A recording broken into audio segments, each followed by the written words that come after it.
جی السلام علیکم ورحمۃ اللہ وبرکاتہ۔ جی سیکنڈ پارٹ جو تھا جہاں پہ ہم نے عشرہ مبشرہ کا ٹاپک چھوڑا تھا وہاں سے ہی شروع کرتے ہیں کہ واقعہ تحکیم کی بات کی جا رہی تھی کہ حضرت ابو العاص نے اور حضرت ابو موسیٰ اشعری نے کیا آپس میں مشورہ کیا کہ دونوں کو معزول کر دیتے ہیں، لیکن پہلے حضرت ابو موسیٰ اشعری اسٹیج پر کھڑے ہوئے اور انہوں نے کہا کہ میں اپنے جو ہیں حضرت علی اپنے خلیفہ حضرت علی کو معزول کرتا ہوں کیونکہ ان کی وجہ سے مسلمانوں کے درمیان قتل عام یا لڑائیاں ہو رہی ہیں۔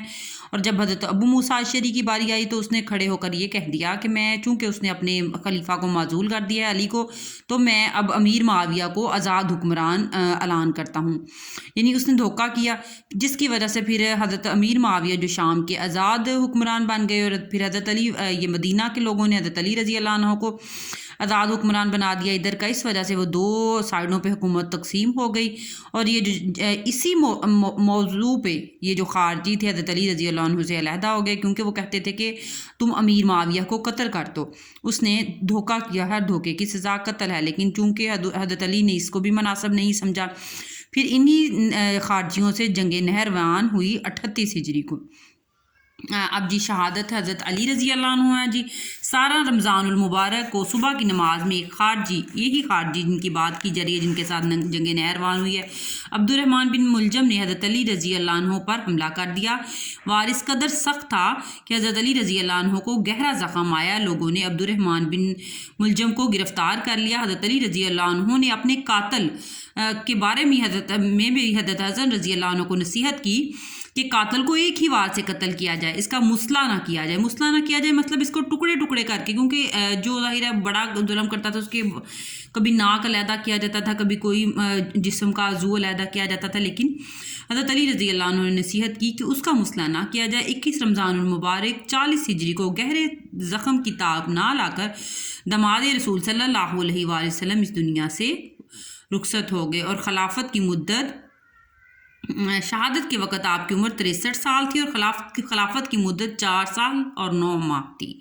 جی یہ خلافت راشدہ حضرت حسن رضی اللہ عنہ کے کو بھی اسی میں شامل کیا جاتا ہے، خلافت راشدہ میں 30 سال میں، کیونکہ حضرت حسن رضی اللہ عنہ نے بھی اس کے بعد 6 ماہ حکومت کی ہے۔ جی اس کے بعد آتے ہیں عشرہ مبشرہ میں۔ جی چوتھے نمبر پر حضرت طلحہ بن عبداللہ۔ حضرت طلحہ جو تھے یہ حضور میں نے بتایا تھا، آپ کو پہلے ہی بتا چکی ہوں کہ حضرت ابو بکر کے داماد تھے، اور آپ صلی اللہ علیہ وآلہ وسلم نے طلحہ کو کہا تھا کہ اے طلحہ کل تجھے جنت میں لے جانا میرے ذمہ ہے۔ حضرت طلحہ کا تعلق قبیلہ قریش سے تھا اور پیشہ تجارت تھا۔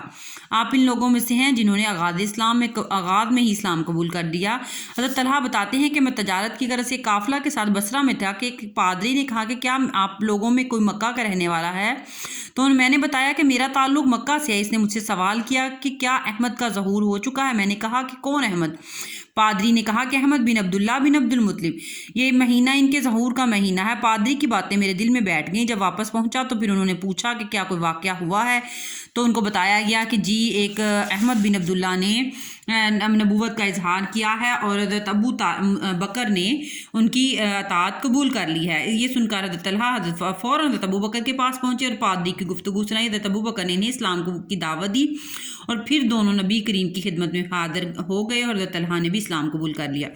ان کو بھی ظاہر ہے خوب مظالم دیے گئے، کیونکہ ان کی والدہ چاہتی تھی کہ یہ اپنے قبیلے کے سردار بنے، لیکن چونکہ انہوں نے اسلام قبول کر لیا تھا تو ان پر بہت زیادہ تشدد کیا گیا۔ نبی رحمت صلی اللہ علیہ وآلہ وسلم سے ان کو بہت محبت تھی۔ غزوہ احد کو طلحہ کا دن کہا جاتا ہے، کیونکہ احد میں حضور پاک صلی اللہ علیہ وآلہ وسلم کا یہ دفاع کر رہے، حضرت طلحہ آپ صلی اللہ علیہ وآلہ وسلم کا دفاع کر رہے تھے، اور آپ کو 17 زخم آئے تھے، آپ کا ایک ہاتھ بھی شل ہو گیا تھا۔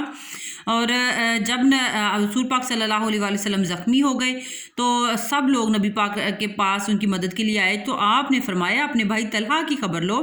اس جنگ میں نبی رحمت کے دندان مبارک بھی شہید ہوئے۔ اسی غزوہ میں نبی کریم صلی اللہ علیہ وآلہ وسلم جب غزوہ احد پر چڑھنے لگے تو طلحہ زمین پر بیٹھے اور نبی کریم صلی اللہ علیہ وآلہ وسلم آپ کے کندھوں پر پاؤں رکھ کر پہاڑ پر چڑھے، تو آپ نے فرمایا کہ طلحہ نے اپنے اوپر جنت واجب کر لی ہے۔ اسی کو کہتے ہیں کہ یہ احد کا دن طلحہ کا دن ہے۔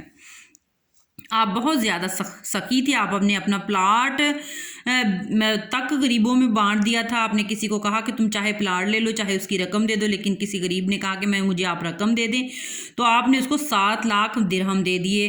ایک دفعہ بہت ہی پریشان تھے، بیوی نے پوچھا کیا مسئلہ ہے، تو فرمانے لگی اتنی بڑی رقم گھر میں ہوگی تو میں اللہ تعالیٰ کو کیا جواب دوں گا.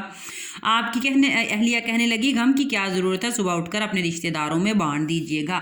دیکھیں جی آج کل جو ہمیں مال و دولت کی اس قدر چاہ بڑھ گئی ہے کہ اور یہ آپ دیکھ لیں کہ اللہ تعالیٰ کے نیک لوگوں کا کیا وتیرہ ہے کہ وہ لوگ مال جمع کرنے کی طرف دھیان ہی نہیں دیتے تھے. اگر دیکھیں تو ہماری زندگیوں کے مسائل صرف اسی خواہش پہ بیس کرتے ہیں کہ ہمارے پاس زیادہ سے زیادہ مال ہو، ہمارے پاس جمع شدہ اتنی پونجی ہو کہ ہمیں کبھی کوئی غم نہ ہو، حالانکہ غم میں بھی ہماری زندگی ختم ہو جائے. تو آپ بھی جتنا کوشش ہو سکے ان صحابہ کرام کی زندگی کو فالو کرنے کی کوشش کریں. اس کے بعد جی آپ کو نبی کریم صلی اللہ علیہ وسلم ان کے فضائل ہیں جی. حضرت طلحہ رضی اللہ عنہ کے آپ کو نبی کریم صلی اللہ علیہ وسلم نے جنت کی خوشخبری دے رکھی تھی. آپ کے بارے میں نبی کریم کا فرمان ہے کہ جس نے زندہ شہید کو دیکھنا ہو وہ طلحہ کو دیکھ لے. آپ حضرت ابو بکر کے داماد تھے، ام کلثوم کے شوہر تھے. غزوہ حسن نبی احمد کے دفاع میں آپ کو 17 زخم آئے.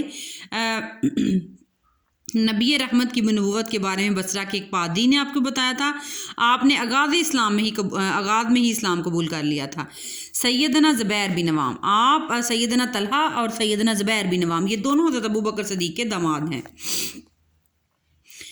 جی حضرت آپ کا نام زبیر بن عوام اور قبیلہ قریش سے ہے. قبول اسلام کے وقت آپ کی عمر 17 سال تھی. ارشاد رسول صلی اللہ علیہ وآلہ وسلم ہے ہر نبی کا ایک حواری ہوتا ہے اور میرا حواری زبیر ہے. سیدنا زبیر بن عوام نبی کریم صلی اللہ علیہ وآلہ وسلم کی پھوپھی حضرت صفیہ کے بیٹے تھے اور زبیر بہت چھوٹے تھے کہ ان کے والد فوت ہو گئے اور حضرت صفیہ نے عسکری نقطہ نگاہ سے ہی ان کی جو پرورش کی تھی. ان کے چچا منع کرتے تھے کہ تم چھوٹے بچے کو اتنا کیوں مارتی ہو، لیکن حضرت صفیہ نے کہا کہ یہ ابھی سے میں اسے تربیت دے رہی ہوں میدان جہاد کی، اور واقعی ان کی یہ تربیت بہت کام آئی حضرت زبیر بن عوام کے. قبول اسلام کے وقت آپ کو بھی بہت زیادہ تشدد کیا گیا. غزوہ بدر میں کافروں کے سردار عتبہ کو نیزے سے آپ نے قتل کیا. غزوہ احد میں حضرت صفیہ، ان کے بھائی حضرت حمزہ، ان کے بیٹے زبیر بن عوام سب کی خدمات ناقابل فراموش ہیں. غزوہ خندق میں بھی حضرت صفیہ کا کردار ناقابل فراموش ہے جب انہوں نے ایک مخبر یہودی کو قتل کر کے مسلمانوں کو بہت بڑے نقصان سے بچا لیا تھا. شادی اور اولاد جو ہے حضرت زبیر کی شادی حضرت ابو بکر کی بیٹی اسما سے ہوئی تھی. آپ کے 4 بیٹے تھے، موجب بن زبیر، عروہ بن زبیر، جعفر بن زبیر اور عبداللہ بن زبیر. عبداللہ بن زبیر مدینہ میں مسلمانوں کے ہاں پیدا ہونے والا پہلا بچہ تھا. دیکھیں جی یہ دیکھیں نوٹ کریں کہ مدینہ آنے کے بعد جو پہلا بچہ تھا وہ عبداللہ بن زبیر تھے، جس کی وجہ سے مسلمانوں نے بہت سی خوشیاں منائی. بعد میں عبداللہ سلطنت حجاز کا حکمران بنانا اور حجاز بن یوسف کے ہاتھوں شہادت حاصل کی. بتا چکی ہوں میں آپ کو سارے ان کے فضائل یہ جو ہیں، آپ پھر ان کو ایک دفعہ دیکھ لیں کہ زبیر وہ پہلے شخص ہیں جنہوں نے نبی کریم صلی اللہ علیہ وآلہ وسلم کی حفاظت کے لیے تلوار نیام سے نکالی. نبی کریم نے جنت میں حضرت زبیر کو اپنا پڑوسی قرار دیا. تمام غزوات میں آپ نے شرکت کی. میدان بدر میں مسلمانوں کے پاس 2 گھوڑے تھے اور ان میں سے ایک گھوڑا حضرت زبیر رضی اللہ عنہ کا تھا. اس کے بعد یہ حضرت عبد الرحمن بن عوف ہے. حضرت عبد الرحمن کا تعلق بھی قبیلہ قریش سے ہے. ان کا اصل نام عبد عمر تھا. نبی کریم صلی اللہ علیہ وآلہ وسلم نے تبدیل کر کے عبد الرحمن رکھا. آپ قریش کی شاخ بنو زہرہ سے تعلق رکھتے تھے. نبی کریم کی والدہ کا تعلق بھی اسی شاخ سے تھا. آپ عام الفیل کے 10 سال بعد پیدا ہوئے. اس طرح بعثت نبی کے وقت آپ کی عمر 30 سال بنتی ہے. قبول اسلام کرنے والوں میں آپ کا نمبر 6 ہے. آپ نے حضرت ابو بکر کے اسلام قبول کرنے کی 2 روز بعد اسلام قبول کر لیا تھا. آپ کے قبول اسلام پر نبی رحمت نے فرمایا کہ میں ایک ایسا چہرہ دیکھتا ہوں جسے دیکھ کر نیکی کی امید بڑھتی ہے. یہ حضرت عبد الرحمن بن عوف کو 2 مرتبہ حبشہ کی طرف ہجرت کرنے اور 1 دفعہ مدینہ کی طرف ہجرت کی سعادت حاصل ہوئی. مواخات کے بارے میں آپ پڑھ چکے ہیں کہ آپ کے جو انصاری بھائی تھے، مواخات میں آپ کے جو انصاری بھائی تھے وہ سعد بن ربیع تھے جنہوں نے آپ کو اپنا باغ اور 2 بیویوں میں سے ایک بیوی کی بھی پیشکش کر دی تھی، لیکن آپ نے ٹھکرا دی اور مدینے جا کر تجارت کی، اور تجارت کے بعد آپ نے خود اپنی شادی کی۔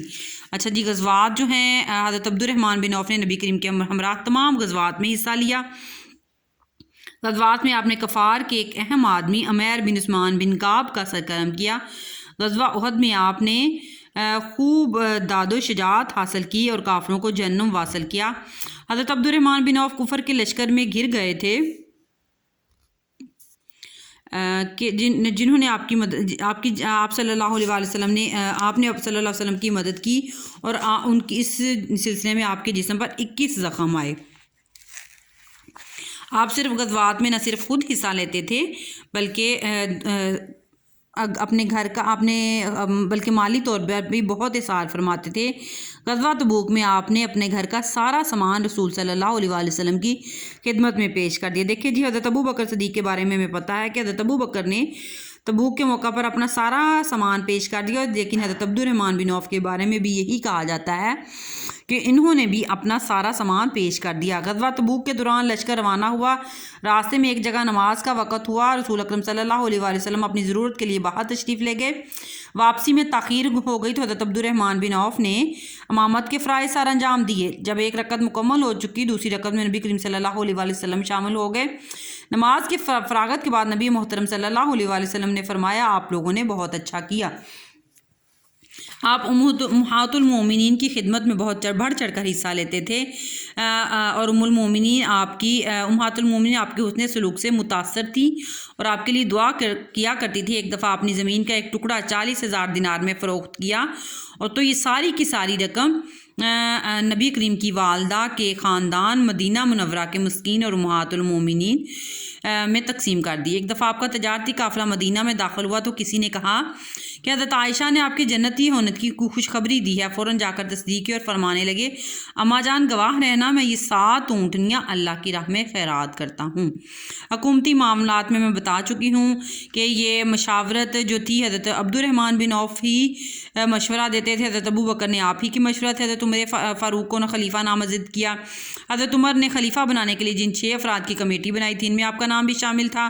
پوری کمیٹی نے آپ ہی کو اختیار دے دیا کہ آپ جن کو چاہیں خلیفہ مقرر کر دیں۔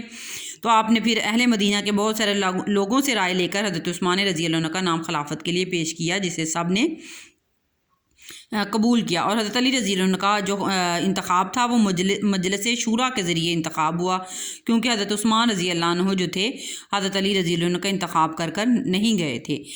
آپ کا انتقال 35 ہجری میں ہوا، عہد عثمان میں ہوا۔ اس وقت آپ کی عمر 75 سال تھی۔ آپ نے ترکہ میں 55 لاکھ درہم چھوڑے اور امہات المومنین کے لیے ایک خطیر رقم دینے کی وصیت بھی کی تھی۔ جی، حضرت سعد بن ابی وقاص فاتح ایران تھے۔ فاتح ایران اور شام 2 ایسی سپر پاورز تھیں جن سے مسائل کا سامنا تھا بیرون عرب، لیکن ان میں سے ایک جو 14 ہجری میں فتح کی گئی وہ حضرت سعد بن ابی وقاص نے فتح کی۔ آپ کا نام سعد تھا۔ آپ قریش کے قبیلہ بنی زہرہ سے تعلق رکھتے تھے۔ نبی کریم کی والدہ ماجدہ کا بھی یہی قبیلہ تھا۔ حضرت سعد نبی کریم کے ماموزاد نبی کریم کے ماموزاد بھائی تھے، یعنی حضرت آمینہ کے بھائی کے بیٹے تھے۔ آپ 20 نبوی سے 20 سال قبل پیدا ہوئے۔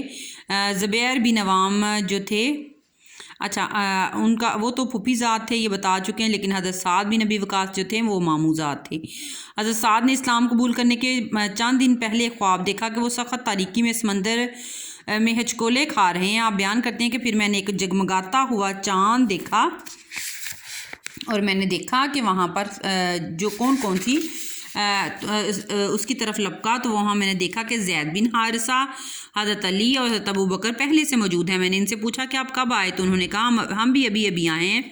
جب صبح ہوئی تو مجھے پتہ چلا کہ نبی کریم خفیہ طور پر دین کی دعوت دے رہے ہیں۔ میں سمجھ گیا کہ اللہ تعالیٰ مجھ سے فرمانا چاہتا ہے، لہٰذا میں نبی کریم صلی اللہ علیہ وسلم کی تلاش شروع کر دی۔ آپ سے میری محلہ جیاد کی ایک گھاٹی میں ملاقات ہوئی۔ میں نے اسلام کو قبول کرنے کی تمنا کی۔ آپ نے کمال محبت سے مجھے دائرہ اسلام میں داخل کر دیا۔ والدہ اور والد کی ناراضگی، خاندان کی ناراضگی، آپ کو ایز یوزول اس کا سامنا کرنا پڑا۔ غزوات میں شرکت، دیکھیں حضرت سعد نے نبی کریم کے ساتھ تمام غزوات میں شرکت کی۔ غزوہ بدر میں آپ کے ساتھ آپ کے چھوٹے بھائی عمیر بھی شریک ہونا چاہتے تھے، لیکن ان کی عمر بہت کم تھی۔ نبی کریم نے انہیں روک دیا، لیکن حضرت عمیر رضی اللہ عنہ نے رونا شروع کر دیا۔ اس پر اجازت مل گئی، وہ سعد کے ساتھ غزوہ بدر میں شریک ہوئے، شہید ہوئے۔ حضرت سعد نے خود انہیں دفن کیا۔ غزوہ احد میں حضرت سعد نبی کریم صلی اللہ علیہ وآلہ وسلم کے ساتھ تھے اور آپ کے حکم پر دشمن پر تیر چلا رہے تھے۔ امت کی تاریخ میں حضرت سعد وہ ہستی ہیں جن کے بارے میں نبی کریم صلی اللہ علیہ وآلہ وسلم نے فرمایا، سعد تیر اندازی جاری رکھو، میرے ماں باپ تجھ پر قربان ہوں۔ حضرت سعد رضی اللہ عنہ اس بات پر فخر کیا کرتے تھے۔ اور یہ جو حضرت عمیر رضی اللہ عنہ غزوہ بدر کے سب سے، ان کے بھائی حضرت عمیر رضی اللہ عنہ ہیں، وہ حضرت سعد کے سب سے کم سن شہید ہیں، یعنی غزوہ بدر کے سب سے چھوٹے شہید ہیں۔ آپ مستجاب الدعوات تھے، یعنی آپ کی اس طرح آپ کی نبی کریم صلی اللہ علیہ وسلم نے دعا کی تھی کہ اللہ سعد کی دعا کو قبول فرمائے، اسی لیے آپ مستجاب الدعوات مشہور ہو گئے تھے۔ نبی کریم صلی اللہ علیہ وسلم نے ان کے بارے میں فرمایا تھا ایک محفل میں کہ اب جو شخص دروازے سے داخل ہوگا وہ جنتی ہوگا۔ صحابہ کرام کی نظریں دروازے پر لگ گئیں کہ بھلا کون سا شخص اب داخل ہونے والا ہے۔ دیکھا تو حضرت سعد بھی نبی وقاص داخل ہوئے۔ صحابہ آپ کی خوش بختی کے باعث آپ کو دیکھتے رہے۔ سخاوت میں بھی آپ بہت مشہور تھے۔ حجۃ الوداع کے موقع پر بیمار ہوئے تو نبی کریم صلی اللہ علیہ وآلہ وسلم سے اجازت مانگی کہ میں اپنے مال کا 2/3 اللہ کی راہ میں دے دوں، تو آپ صلی اللہ علیہ وآلہ وسلم نے صرف 1/3 مال کی اجازت دی اور فرمایا کہ رشتہ داروں کے لیے مالدار چھوڑنا مفلس چھوڑ جانے سے بہتر ہے۔ جنگ قادسیہ میں آپ کو بتا دیا گیا ہے کہ آپ ایران کے مشہور جو ہیں اس کے سپہ سالار ہیں اور اس کو آپ نے فتح کیا۔ ایران کے لاکھوں کے لشکر مقابلے میں صرف 3000 نوجوانوں کا انتخاب کیا اور مارکے کے لیے تیار ہو گئے۔ آپ نے شاہ ایران کو اسلام کی دعوت دی، جو اس نے حقارت سے رد کر دی اور لاکھوں کا لشکر ہاتھیوں سمیت لے کر مقابل ہوا۔ حضرت سعد بیماری کی وجہ سے خود شریک نہ ہوئے، لیکن مارکے کے پیچھے بیٹھ کر کنٹرول کرتے رہے۔ ایران کا سپہ سالار رستم مارا گیا اور شاہ ایران کو شکست ہوئی۔ اس کے بعد آپ نے حضرت سعد رضی اللہ عنہ نے مدائن کی فتح کی، یعنی مدائن کے فاتح بھی حضرت سعد رضی اللہ عنہ، اور اس کے بعد عراق کے گورنر جو ہیں حضرت عمر رضی اللہ عنہ نے مدائن کی فتح کے بعد آپ کو عراق کا گورنر مقرر کر دیا۔ حضرت سعد 55 ہجری میں 80 سال کی عمر میں مدینہ النبی میں فوت ہوئے۔ آپ صلی اللہ علیہ وآلہ وسلم کی بہت سے فضائل احادیث میں آئے ہیں۔ اللہ تعالیٰ پر اپنی خاص رحمتیں نازل فرمائے۔ اس کے بعد جی آتے ہیں حضرت سعید بن زید، جو حضرت عمر فاروق رضی اللہ عنہ کے بہنوئی ہیں۔ حضرت سعید بن زید جو تھے، ان کے بارے میں جو مشہور ہے، ان کے جو والد تھے نا، وہ بہت بیزار تھے بتوں سے۔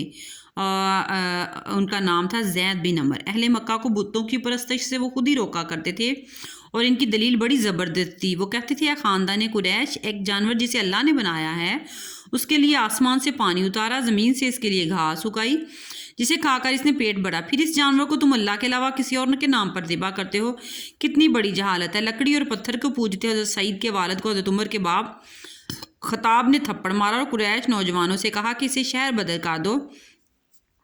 حضرت زید جو ہیں ایک دفعہ رات کی تاریکی کا فائدہ اٹھا کر آئے اور ورقہ بن نوفل، عبداللہ بن جہش اور عثمان بن حارث سے ملے۔ یعنی یہ دیکھیں، یہ حضرت زید بن حارث آپ صلی اللہ علیہ وآلہ وسلم کے پیدا ہونے سے پہلے ہی کوششیں کر رہے ہیں کہ اللہ تعالیٰ کو ایک مانا جائے اور یہ جو صحیح دین ابراہیمی ہے اس پر چلا جائے، اور ان سے کہا کہ تم دین ابراہیم سے منحرف ہو رہے ہو، ہمیں چاہیے کہ دین ابراہیم کی تلاش کریں۔ یہ تمام لوگ زید کی باتوں سے متاثر ہوئے۔ زید بن عمر نے عیسائیت اور بدھ مت کو بھی تحقیق کی، لیکن اطمینان نہ ہوا۔ تلاشی حق میں شام کا سفر کیا۔ اس دوران انہیں ایک پادری ملا، اس نے کہا واپس مکہ جو دین ابراہیم کو زندہ کرنے والا نبی آنے والا ہے۔ حضرت زید بن عمر کو بعثت نبوی سے 5 سال قبل کسی نے قتل کر دیا۔ مرنے سے پہلے انہوں نے دعا کی کہ اے اللہ، میں تو دین ابراہیم کو زندہ کرنے والے تیرے نبی کو نہیں دیکھ سکا، میرے بیٹے سعید کو اس نعمت سے محروم نہ کرنا۔ یعنی آپ کا حضرت سعید کو اپنے والد کی دعا تھی کہ آپ کو اسلام قبول کریں۔ اچھا جی، جب حضرت آپ کو واقعہ پتہ ہے کہ حضرت کس طرح انہوں نے اسلام قبول کر دیا، حضرت عمر آئے اور انہوں نے اپنی بہن فاطمہ بنت خطاب سے تھپڑ مارا، تو پھر انہوں نے حضرت سورۃ طٰہٰ کی تلاوت کی، تو حضرت عمر فاروق بھی اسلام قبول کر لیا۔ اس کے بعد حضرت سعید بن زید کا قبول اسلام کا واقعہ کیا ہے؟ حضرت عمر شروع میں اسلام دشمن تھے، نبی کریم صلی اللہ علیہ وسلم کو قتل کرنے کے ارادے سے نکلے تو راستے میں کسی نے کہا کہ یہ میں بتا چکی ہوں آپ کو عمر۔ اس کے بعد غزوہ بدر اور حضرت سعید بن زید دیکھیں۔ حضرت سعید نے یوں تو تمام غزوات میں حصہ لیا اور اپنا کردار ادا کیا، لیکن چونکہ کتابوں میں تذکرہ نہیں ہے اس لیے ان کا ذکر ممکن نہیں ہے، لیکن خاص طور پر جنگ یرموک کے بارے میں حضرت سعید خود فرماتے ہیں کہ ہمارے سپہ سالار ابو عبیدہ بن جراح تھے، رومی فوج کی تعداد 1,20,000 تھی، ان کی فوج بڑے دبدبے سے آگے بڑھ رہی تھی، اسے دیکھ کر ہمارے دلوں میں خوف پیدا ہوا، جس خوف کو دور کرنے کے لیے ابو عبیدہ نے قرآن کی آیات پڑھی، جس پر ایک صاحب نے کہا کہ میں نے نبی کریم کے پاس جانے کا پختہ ارادہ کر لیا ہے، کوئی پیغام ہو کسی صحابی کا تو مجھے دے دے، میں جا کر نبی کریم کو دے دوں گا۔ چونکہ اس وقت نبی کریم حیات نہیں تھے، یہ آپ صلی اللہ علیہ وآلہ وسلم کی یہ حضرت عمر فاروق کا دور ہے نا۔ وہ شخص یہ جو جنگ یرموک لڑی جا رہی ہے، وہ شخص حضرت سعید کی آنکھوں کے سامنے میدان جنگ میں اترا اور بہادری سے لڑتا ہوا شہید ہوا۔ اسے دیکھ کر حضرت ابو جو ہیں سعید بن زباد کہتے ہیں میرے دل سے رومی لشکر کا خوف اتر گیا اور میں بھی پورے جوش و جذبے سے لڑا، یہاں تک کہ اللہ تعالیٰ نے فتح کامرانی عطا فرمائی۔ فضائل جو ہیں ان کے دیکھیں، حضرت سعید نے 20 سال کی عمر میں اسلام قبول کیا۔ حضرت حمزہ ان کے اسلام قبول کرنے کا سبب بنے۔ آپ صلی اللہ علیہ وآلہ وسلم کو بدر کے مجاہدین کے برابر قرار دیا گیا۔ حضرت سعید کے کیونکہ یہ شہید نہیں ہوئے تھے لیکن اس کے باوجود آپ صلی اللہ علیہ وآلہ وسلم کو بدر کے مجاہدین کے برابر قرار دیا گیا۔ حضرت سعید کے والد کی دعا تھی کہ اللہ میرے بیٹے کو نبی آخر الزمان کی زیارت کا شرف عطا فرما۔ حضرت زید کی دعا قبول ہو، حضرت سعید نبی کریم کے صحابہ میں شامل ہو گئے۔ حضرت سعید کو نبی کریم صلی اللہ علیہ وآلہ وسلم نے دنیا میں جنت کی بشارت دی۔ آپ نے 51 ہجری میں 80 برس کی عمر میں انتقال فرمایا۔ آپ سے تقریباً 48 احادیث مروی ہیں، اللہ تعالیٰ پر کروڑوں رحمتیں نازل فرمائے۔ جی حضرت ابو عبیدہ بن جراح ہیں، یہ ہیں جی 15 ہجری میں بیت المقدس کے بھی فاتح یہی ہیں اور شام کے فاتح بھی یہی ہیں اور شام کے گورنر بھی یہی ہیں۔ ان کا نام و نسب، آپ کا اصل نام عامر بن عبداللہ اور کنیت ابو عبیدہ تھی۔ آپ قبیلہ قریش سے تعلق رکھتے تھے۔ اعلان نبوت سے 30 سال قبل پیدا ہوئے۔ فن حرب میں مہارت تھی۔ اہل مکہ کی طرف آپ نے بھی تجارت کا پیشہ یعنی آپ کا پیشہ تجارت تھا۔ حضرت ابو بکر کی ترغیب اور دعوت سے اسلام قبول کیا۔ روایت ہے کہ آپ نے حضرت ابو بکر سے صرف 1 روز بعد ہی اسلام قبول کر لیا تھا۔ ماشاءاللہ دیکھیں، حضرت ابو عبیدہ بن جراح نے 1 روز بعد اسلام قبول کر لیا ابو بکر کے، اور عبد الرحمن بن عوف کے بارے میں پڑھتے ہیں کہ انہوں نے 2 دن کے بعد اسلام قبول کر لیا۔ حضرت ابو عبیدہ کو دوہری ہجرت کی سعادت حاصل ہے۔ کفار مکہ کے مسائل پر جب صحابہ کو حبشہ ہجرت کرنے کی اجازت دی تو جو لوگ حبشہ ہجرت کر کے گئے ان میں ابو عبیدہ بن جراح بھی شامل تھے۔ بعد میں جب مدینہ ہجرت کرنے کا حکم ہوا تو حضرت ابو عبیدہ نے مدینہ کی طرف ہجرت کی۔ اس طرح آپ رضی اللہ عنہ کو دوہری ہجرت کی سعادت حاصل ہوئی۔ حضرت عمر رضی اللہ عنہ فرماتے ہیں کہ سرزمین عرب میں 3 ایسی ہستیاں ہیں، شخصیات ہیں جن کے چہرے بڑے حسین ہیں، جو حسن و اخلاق کے پیکر ہیں، اور وہ 3 لوگ یہ ہیں: حضرت ابو بکر، حضرت عثمان غنی اور ابو عبیدہ بن جراح۔ حضور پاک صلی اللہ علیہ وآلہ وسلم کے فوت ہونے کے بعد آپ نے حضرت ابو عبیدہ بن جراح کو کہا تھا کہ آپ چونکہ امین الامت ہیں اس لیے آپ خلافت کا اعلان کر دیں، میں آپ کے ہاتھ پر بیعت کروں گا، لیکن حضرت ابو عبیدہ بن جراح نے حضرت ابو بکر صدیق کا نام لے دیا۔ اچھا جی، ایک وقت ایسا تھا غزوہ بدر میں جب لڑائی ہوئی تو ابو عبیدہ بن جراح بڑی جرأت سے آگے بڑھ کر حملے کر رہے تھے، لیکن ایک وقت ایسا آیا کہ وہ جس طرف بھی بڑھتے ان کے والد حضرت ابو عبیدہ کے والد جو کفار کی طرف سے لڑ رہے تھے وہ آپ کا راستہ روک لیتے۔ اب حضرت ابو عبیدہ کے پاس کوئی چارہ نہیں تھا تو انہوں نے مشرک باپ کو قتل کر دیا اور اپنی جنگ جاری رکھی۔ سبحان اللہ! تاریخ اسلام کا جنگ بدر کو جنگ بدر اسی لیے کہا جاتا ہے کہ اس دن غزوہ بدر دراصل نسل، رنگ، زبان اور وطن پرستی کے خاتمے کا دن تھا۔ غزوہ بدر کو اسی لیے یوم فرقان کہتے ہیں کیونکہ اس دن یہ ثابت ہو گیا کہ اللہ اور اس کے رسول کی اطاعت میں باپ، بھائی اور بچوں کی کوئی حیثیت نہیں ہے۔ اگر اللہ کے لیے، چونکہ وہ باپ آ جاتا تھا اپنے بیٹے کے آگے کہ اگر میں اس کے آگے آ جاؤں گا تو وہ لڑائی نہیں کر سکے گا صحیح، لیکن پھر ان کو ختم کرنا پڑا اسی لیے. جس نے اللہ اور رسول کو ماننے والے اور نہ ماننے والوں میں فرق قرار دیا وہ یوم بدر ہے، اور دونوں کو علیحدہ علیحدہ قوم قرار دیا. شہید صرف وہ ہے جو اللہ اور اس کے رسول کے دین کے لیے لڑتا ہے. اگر اس کے علاوہ کوئی کسی تعصب کی بنیاد پر لڑتا ہے تو وہ کفر اور جاہلیت کی موت پر مرتا ہے. غزوہ احد میں کردار جو ہے یہ حضرت ابو عبیدہ بن جراح ان چند لوگوں میں ہیں جو غزوہ احد میں نبی کریم کے دفاع میں ان کے ساتھ رہے اور کفار سے لڑتے رہے، اور نبی کریم کے چہرے مبارک سے کڑیوں کو اپنے دانتوں سے کھینچ کر نکالا. کڑیوں کو آپ نے اس زور سے ابو عبیدہ نے کھینچا کہ ابو عبیدہ کے اپنے سامنے والے دونوں دانت بھی نکل کر گر پڑے. حضور پاک صلی اللہ علیہ وسلم کے جو 2 دانت ٹوٹے تو حضرت ابو عبیدہ کے بھی 2 دانت غزوہ احد میں انہوں نے اپنے خود یعنی کھینچنے کی زور لگا کر توڑ ڈالے. حضرت ابو بکر کا خلافت میں کردار، حضرت عمر نے ابو عبیدہ سے کہا تھا، یہ بتا دیا آپ کو کہ عمر نے ابو عبیدہ سے کہا کہ تم اس امت کے امین ہو، ہاتھ بڑھاؤ، میں آپ کے ہاتھ پر بیعت کروں گا. تو حضرت ابو عبیدہ نے کہا کہ نہیں، اس منصب کے لیے سب سے بہتر ابو بکر ہیں. یہ کہہ کر سب سے پہلے جو بیعت کی حضرت ابو بکر کی تو حضرت ابو عبیدہ نے ہی کی ہے، جسے صحابہ نے حضرت ابو بکر کی بیعت کر لی، ورنہ خطرہ یہ تھا کہ کوئی نہ کوئی فتنہ کھڑا ہو جائے گا خلافت کی تقرری پر. لشکر کے سپہ سالار حضرت ابو عبیدہ بن جراح حضرت ابو بکر حضرت عمر کے عہد حکومت میں ان کے قریبی ساتھی مشہور تھے. حضرت عمر کے زمانے میں عسکری تاریخ کے عظیم جرنیل حضرت خالد بن ولید کو بعد مصلحتوں کی وجہ سے حضرت عمر نے معزول کرنے کا فیصلہ کیا تو ان کی جگہ پر حضرت ابو عبیدہ بن جراح کا تقرر کر دیا، کیونکہ حضرت خالد بن ولید جو تھے وہ بڑے مشہور جنگجو تھے، اور اب لوگ یہ خیال کرنے لگ گئے تھے کہ جو جتنی بھی فتوحات ہو رہی ہیں وہ حضرت خالد بن ولید کی وجہ سے ہو رہی ہیں. لیکن پھر عین جنگ جرموک 15 ہجری میں جنگ کے دوران حضرت عمر فاروق نے میسیج بھیجا کہ حضرت خالد بن ولید کی جگہ حضرت ابو عبیدہ بن جراح جو سپہ سالاری کے انجام دیں گے. حضرت ابو عبیدہ جو ہیں سرزمین شام میں پھر سالار کے فرائض سر انجام دے رہے تھے کہ حضرت عمر کو شام میں طاعون کی وبا کی اطلاع ملی تو انہوں نے خط لکھا کہ ابو عبیدہ تم فوراً مدینہ واپس آ جاؤ. حضرت ابو عبیدہ نے جواباً خط لکھا کہ امیر المومنین مجھے معلوم ہے کہ آپ مجھے کیوں بلا رہے ہیں، ایسے موقع پر مجھے میرے ساتھیوں میں ہی رہنے دیے. طاعون کی وبا عام ہوئی تو حضرت ابو عبیدہ 58 برس کی عمر میں 18 ہجری کو اسی بیماری میں مبتلا ہو کر فوت ہو گئے. اللہ تعالی ہمیں ان پاکیزہ ہستیوں کو جو 10 ہستیاں ہم نے پڑھی ہیں ان کو یاد کرنے اور یاد رکھنے کی توفیق عطا فرمائے، اور ان کے اسوہ حسنہ یعنی ان کے نقش قدم پر چلنے کی توفیق عطا فرمائے، اور جتنی محبت ان لوگوں نے آپ صلی اللہ علیہ وسلم سے کی تھی اتنی محبت کرنے کی ہمیں توفیق عطا فرمائے. آمین ثم آمین.